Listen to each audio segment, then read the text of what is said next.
네, 안녕하세요. 감정평가사가 되자 양평가사입니다. 자, 이번 시간에는 34회 합격하신 김희진 평가사님, 3년차로 합격하셨습니다. 평가사님이 어떻게 공부했는지 얘기를 들어보는 시간 갖도록 하겠습니다. 자, 일단은 실무공부법 얘기하기 전에 시리법 점수는 어떻게 받으셨는지 다시 한번 좀 얘기해 주시겠어요? 34회에는 실무 49점, 이론 57점, 법규 60.5점 받았습니다. 평균 55.5점인데요. 이 정도 점수면은 합격 컷 50점 몇 점에 몇십 명씩 있는 데에 비하면은 꽤 높은 점수 받았다고 볼 수 있을 것 같습니다. 간단하게 이 3년차 때 시기별로 시리법 과목간 공부 비중 간단하게만 얘기해 주시겠어요? 1차 시험 보기 전에는 실무 4, 이론 4, 법규 이 정도로 법규를 제일 조금 했고요. 이제 1차 시험 끝나고부터 법규를 더 본격적으로 준비하기 시작해서 다 3대 3대 3 비중으로 계속 가져갔던 것 같습니다. 네, 알겠습니다. 자, 법규를 왜 조금 했는지 이런 것들은 이따가 자세하게 얘기를 들어보도록 하겠습니다. 자, 일단은 이제 실무 공부 방법 얘기를 좀 하도록 하겠습니다. 평가사님, 2년차 때 실무 때문에 떨어졌다라고 얘기를 들었는데 왜 떨어지셨나요? 실무 때문에. 32회가 저는 초시였는데 32회 때 점수가 꽤 괜찮게 나왔어요. 47.5점을 받고. 그러면은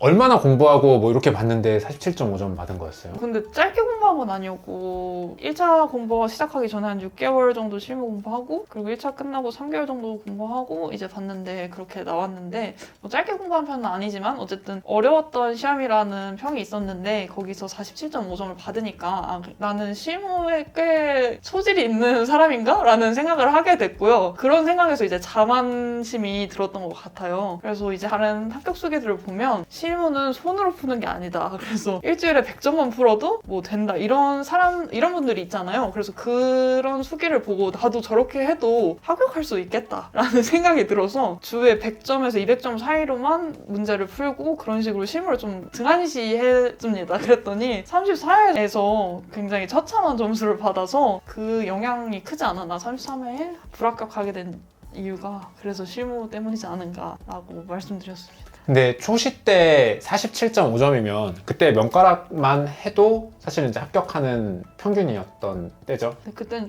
조금 실무 어렵게 나온 때라서 47.5면은 좀 잘 받았다는 평을 많이 들어서 그런지 제가 자꾸 자만하게 된 것 같아서. 뭐 근데 제가 보기에도 그런 느낌이 들 만한 점수긴 했던 것 같아요. 점수 되게 높게 받았는데. 자, 근데 똑같은 실력인데 왜 33회에서는 점수가 안 나왔어요? 제가 잘하는 게 뭐였냐면 자료의 양이 많고 어려운 문제를 빨리 풀고 또 점수를 좀 받는 방법을 좀 잘하는 사람이라고 생각하는데 33회에서는 그렇지 않았거든요. 자료의 양이 많지도 않았고 너무 쉬운 문제였는데 그걸 그냥 평범하게만 풀다 보니까 좀 평범한 점수가 나왔던 것 같습니다. 그러니까 내가 잘하는 스타일이 있는데 그거랑 좀 기조가 다르게 나오다 보니까 갑자기 잘 보다가도 점수가 갑자기 좀 안 나오게 됐다. 네, 뭐 그렇게 생각합니다. 네, 알겠습니다. 자, 그러면은 일단 이거부터 여쭤볼게요. 아까 얘기한 게 나 어려운 문제는 좀 잘 푸는 스타일이고 그러다 보니까 32회 그리고 요번에 34회 어려웠을 때는 점수 잘 받았다라고 얘기하셨잖아요. 자, 요 어려운 문제를 잘 푸는 이유는 뭔가요? 이유는 잘 모르겠고 뭔가 이렇게 그런 거에 대해 생각해 본 적이 없나요? 내가 점수를 잘 받기 위해서 이렇게 해야 되겠다. 점수를 잘 받기 위해서는 일단 어려운 문제면 무조건 판단 사항이 있기 마련이거든요. 판단의 갈림길에서 어떤 판단을 할지를 빨리 결정해야 되고 그 결정할 때 정확한 자기만의 근거가 있어야 돼요. 근데 이거는 다들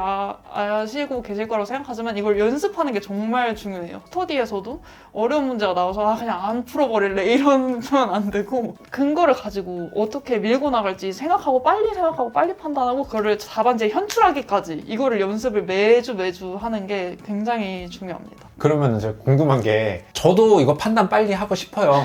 그러니까 판단을 느리게 하고 싶어서 느리게 하는 게 아니잖아요. 그러면 이렇게 판단을 빨리 하는 거는 고민되잖아요. 이건가? 저거 같은데 뭐 그럴 때 판단을 빨리 하는 노하우가 있나요? 문제 뉘앙스를 잘 봐야 돼요. 그 문제가 주는 뉘앙스가 뭔가 있거든요. 그거를 흡수를 잘해서 물론 그거에 반대되는 자료도 있는데 그걸 최대한 무시하고 더 뉘앙스가 있는 쪽으로 서술을 더 자기가 잘할 수 있겠다 싶은 그 문제 제시된 자료를 자기가 더 잘 활용할 수 있겠다 이런 거를 캐치해서 그걸 빨리빨리 쓸 수 있는 뭐 능력이 중요하지 않나. 빨리빨리 뉘앙스 보고 빨리빨리 결정해라. 그쵸. 물론 저라고 해서 고민이 안 돼서 빨리 결정하는 게 아니라 그냥 빨리 결정하고 그걸로 치고 나가는 게 중요하다. 뭐가 정답일지는 그 당시에 고민하는 것보다는 네, 네, 아 대충 얘가 이거 하라는 것 같고 네. 내가 이거 근거 될 수 있으면 네, 네. 아이 몰라 이거 하고 넘어간다. 네. 그래서 이제 어. 판단에 그리고 번복을 하지 마세요. 번복을 하면서 다단지 X를 치게 되면은 너무 리스크가 큽니다. 그래서 판단을 밀고 가라. 밀고 가라. 네. 중간에 틀린 것 같아도 그렇지만 근거를 나는 이미 생각한 게 있잖아요. 그 근거를 최대한 많이 써주면 그것도 맞는 말이에요. 왜냐면 틀린 게 없어요. 그냥 더 맞는 쪽을 고르면 되니까 설득할 수 있으면 되는 것 같습니다. 네, 이렇게 해서 판단을 빨리빨리 하는 게 조금 노하우였던 것 같다. 그리고 또 방금 얘기해 주신 것 중에 근거를 쓰고 넘어가라고 얘기를 해주셨는데 그 근거를 쓰는 거는 보통 법조문이나 어떤 이론에서 배운 내용들 네네, 법조문을 세세하게 이용하고 법조문 다음에 이론에서 배운 내용이죠. 그런 거를 구체적으로, 근데 구체적으로 하라고 해서 구구절절 쓰면 안 되고 키워드 위주로 빨리빨리 치고 넘어가는 게 이런 스킬을 얻을 수 있는 게 GS인 것 같아서 GS는 매일매일 완주를 해서 제출하는 게 정말 중요한 것 같아요. 그러면 근거 쓸 때도 뭐 굳이 친절하게 막 이렇게 뭐 이렇기 때문에 이걸 어떻게 하고 이렇게 쓰지 말고 네. 키워드만 법조문 이렇게 괄호하고 법조문 쓰던가 아니면은 뭐 짧게 단어 위주로 네.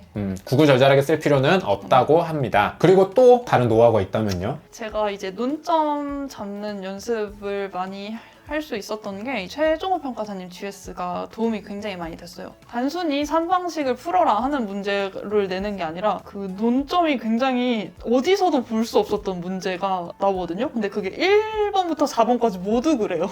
그래서 정말 기출 푸는 느낌처럼 정말 생소한 문제를 1, 2, 3, 4를 풀다 보면은 그 논점이 뭔지 고민하는 그 연습도 되고 또 어려운 문제 4문제를 푸는 그 압박감 그것도 연습이 돼서 굉장히 도움이 많이 되었습니다. 최종원 평가사님 문제 만들 때 그냥은 안 만드는 것 같아요. 네. 본인의 뭔가 그 자존심이라고 생각을 하는지 그냥 문제 내면 안 된다 이런 얘기를 많이 하는 것 같아요. 정말 그냥 내는 문제가 하나도 없으세요. 그래서 그렇게 풀고 나면은 뭐 팀원들끼리 볼 때는 어때요? 팀원들끼리도 진짜 해석이 많이 갈리고 그래서 그 문제 하나만으로도 저희가 한 2시간 이렇게 계속 토론하다가 진짜 정답이 없는 것 같다고 저희는 그냥 판단해서 이렇게도 볼 수 있고 이렇게도 볼 수 있겠다 이러고 넘어갔었어요. 그런 뭐 생각할 수 있는 연습이 되는 것 같아요. 그 문제가. 알겠습니다. 뭐 여러분들도 한번 잘 활용하셔서 도움 됐으면 좋겠습니다. 그리고 또 이렇게 어려운 문제를 잘 풀기 위해서 추가적인 노하우가 있다면요? 저는 강사님들이 해주시는 말을 다 흡수하려고 노력했어요. 뭐 강사님들이 이제 환기시키려고 이제 뭐 농담처럼 하시는 말도 다 평가 업무에 관련된 이야기이거든요. 그런 걸 다 서브화하고 이걸 어떻게 쓰면 좋을까를 고민하고 어떻게 쓰면 좋을까라는 의미는 키워드가 무엇일까? 강사님이 말씀하시는 거에 지금 키워드가 되는 게 뭐지? 이런 거를 고민을 많이 하고 현출을 어떻게 할지를 고민 정말 많이 했던 것 같아요. 강사님이 지나가는 말조차 나는 저것을 답안을 어떻게 써낼 것인가를 정리를 했다. 2년 차도 이거 할 수 있을까요? 2년 차에는 저도 못했는데 하는 분이 분명히 있을 거라서 그런 2년 차를 따라잡기 위해서 무조건 해야 됩니다. 네, 그렇다라고 하십니다. 자, 그리고 또 중요하게 생각하시는 게 있나요? 저는 시리법 전부 다 해당되는 얘기지만 완주를 하는 게 정말 중요하다고 생각합니다. 근데 그런 거 있잖아요. 아는 것만 좀 선택적으로 잘 쓰는 방법과 전체적으로 좀 이렇게 하향하더라도 전체적으로 완주하는 거. 그 두 개 답안지 중에서는 완주하는 게 더 좋다? 아는 거를 키워드 위주로 쓰시고요. 그리고 나서 모르는 것도 일단 써야지 점수를 줄 수 있으니까 일단 쓴 답안에는 1점이라도 주거든요? 제 경험상. 근데 아무것도 안 쓴 답안은 0점이니까 그 1점 차이가 굉장히 커요. 저는 평균 0.8로 떨어져 본 사람으로서 1점은 굉장히 소중하다. 완주 꼭 하세요. 그러면 이제 뭐 완주는 내가 하기 싫어서 안 하는 건 아니잖아요. 완주를 못 하는 거잖아요. 이렇게 완주하는 팁이 있을까요? 완주는 일단 서술을 되게 제가 강조를 했는데 서술할 때 너무 구구절절 쓰려고 하지 마시고 키워드가 뭔지가 아는 게 굉장히 중요하고요. 또 답안을 많이 써보셔야 돼요. 그러니까 답안을 많이 써봐서 답안 형식을 체화시켜야 되는데 이게 제가 중요하다고 느꼈던 이유가 뭐냐면 이번 시험에서 문제 2번에서 거사비 12개 호수를 해야 되는 문제가 나왔잖아요. 근데 그 문제에서 스터디에서 다 접해보셨겠지만 스터디 때마다 저는 개별 요인을 12개를 전부 다 표로 작성하고 평가액 12개를 전부 다 표로 작성하고 이런 걸 해보았으니까 시간 압박이 아무리 있어도 나는 이걸 해낼 수 있다는 자신감을 가지고 그걸 전부 다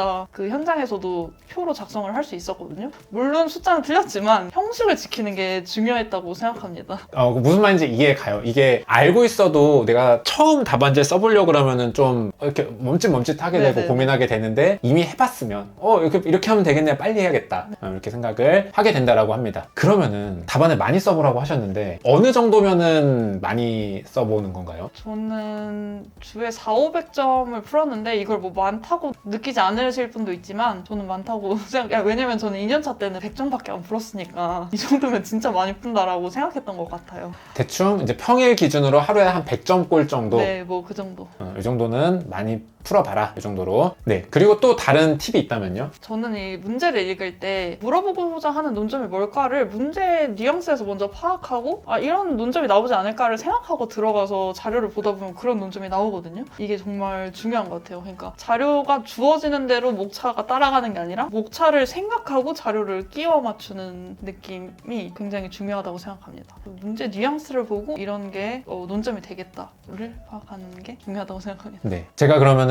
이거 여쭤보면은 사실 이제 실무 문제가 결국은 뭐 3방식 문제가 기출이 됐다라고 해도 결국은 뭐 공시지가 기준법 쓰고 뭐 거래사례 비교법 쓰고 뭐 시장가격 조정하고 이제 하는 건데, 그거를 하는 거 말고 이 문제에서 이거 왜 물어봤을까를 그 뭔가 더 상위에 뭔가 논점이 있을 거다라는 거를 고민하고 찾는다는 얘기죠. 네, 그게 중요하다고 생각하는데 34회 기출 문제 1번에서 이제 다들 아시겠지만 체유이용이랑 비체유이용 이게 비교하는 문제가 나왔잖아요. 그거가 이제 어떻게 논점이 될지를 먼저 좀 생각하고 들어갔었던 것 같아요. 근데 뭐 그게 다 맞지는 않았지만 뭐 사례 선정할 때 역시 이런 사례가 나왔구나. 나는 이런 그 비체 사례를 선정하고 그 선정한 이유를 뭘 써야겠다를 생각하고 그걸 현출을 했고 그래서 좀 높은 점수를 받을 수 있지 않았나 생각합니다. 알겠습니다. 문제를 푸는 거에 급급하신 분들도 많은데 오히려 이거 왜 냈을까까지 그 숨겨진 것까지 보고서 그거를 이제 답안지에 표현해 주려고 노력했다. 굉장히 중요한 얘기인 것 같은데요. 가장 중요한 얘기가 아닌가 싶습니다. 자, 그러면은 이제 이런 식으로 했기 때문에 평가사님은 어려운 문제는 잘 푸는 사람이었어요. 네. 자, 근데 어쨌든 33회 때는 쉽게 나와버리니까 오히려 점수가 안 나왔다 그랬잖아요. 그때는 뭘 더 어떻게 했었어야 됐을까요? 아무래도 33회에 낮은 점수를 받다 보니까 그 이유를 많이 찾고 고치려고 노력을 했는데 그래서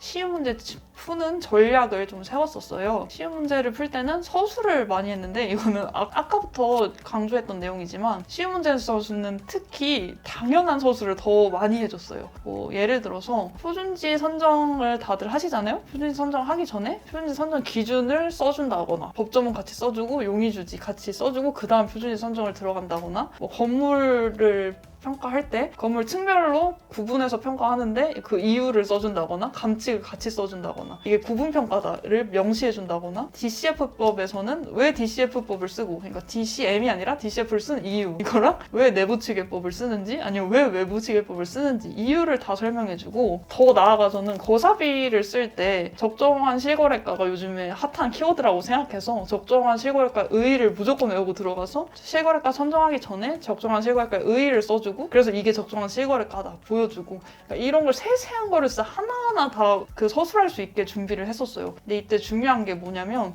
자료를 보다 보면 그게 다 보여야 되고 그러려면 이론 공부도 병행이 되어야 돼요. 이론에서 중요하게 생각하는 게 실무에서도 결국 중요하게 나오니까 그걸 어떻게 현출할지를 좀 고민을 많이 해보시면 좋을 것 같아요. 거의 뭐 실무 답안지 반, 이론 답안지 네. 반의 느낌인가요? 네, 맞아요. 그리고 이때 쓸 때도 서술을 많이 해야 된다 그래서 구구절절하게 쓰는 거는 아니고 이때도 키워드 위주로 간략간략하게 쓰는 거예요? 네, 맞아요. 그 뭐 표준지도 용의주지 위주로 써주고 외부추계법, 내부추계법 쓸 때도 키워드로만 써줬었어요. 이게 외부추계법을 쓸 때 뭐 비체유용이어서 외부추계법을 쓴다든지 그러니까 비체유용이기 때문에 이게 중요한 거지 외부추계법을 쓰는 이유는 이렇게 구구절절하게 쓰는 게 중요한 건 아니니까 키워드가 뭘지를 좀 많이 고민해 보시는 게 어떨까 생각합니다. 알겠습니다. 그러니까 제가 보기에는 그 서술을 많이 한다라고 하는 거를 잠깐 오해해서 구구절절하게 쓰는 것과 착각하시면 안 될 것 같습니다. 자, 그리고 평가사님 이제 3년차 때는 그 개별 스터디 많이 활용하셨는데 실무 공부할 때는 개별 스터디를 어떻게 활용하는 게 좀 도움이 될까요? 실무 공부할 때는 저희가 예시 답안에 나와 있지 않은 나만 쓴 서술이 있거든요. 근데 그게 무조건 점수에 반영되는 건 아니에요. 아무래도 GS는 일주일 만에 채점이 이루어지니까. 근데도 이제 스터디원한테 나는 이런 걸 썼다. 근데 이런 걸 쓴 이유가 자료를 보면은 이렇게 생각할 수 있고 뭐 이렇게 생각해서 이렇게 썼다. 이거를 공유하는 것 자체가 굉장히 저한테도 도움이 많이 되고 스터디원한테도 도움이 많이 되고 서로 윈윈할 수 있는 방법이라고 생각합니다. 좋습니다. 자, 그리고 이제 마지막으로 실무 때문에 불합격하신 2년차 때 평가사님과 같은 분에게 마지막으로 좀 얘기를 해주신다면요? 저는 제가 자만했기 때문에 떨어져서 제가 드리고 싶은 말씀은 아깝게 떨어졌다고 그걸 자만하지 않았으면 좋겠습니다. 그 아까운 점수가 사실 아까운 게 아니에요. 그 점수대에 몰려있는 사람이 굉장히 많기 때문에 그런 사람도 이기고 또 밑에서 치고 올라오는 사람도 이겨야 되니까 아깝게 떨어졌다 해서 그 점수에 자만하지 말아주셨으면 좋겠습니다. 네, 이렇게 해서 우리 실무 공부 방법 얘기 들어봤고요. 잠깐 쉬었다가 이론 공부 방법 얘기도 들어보도록 하겠습니다.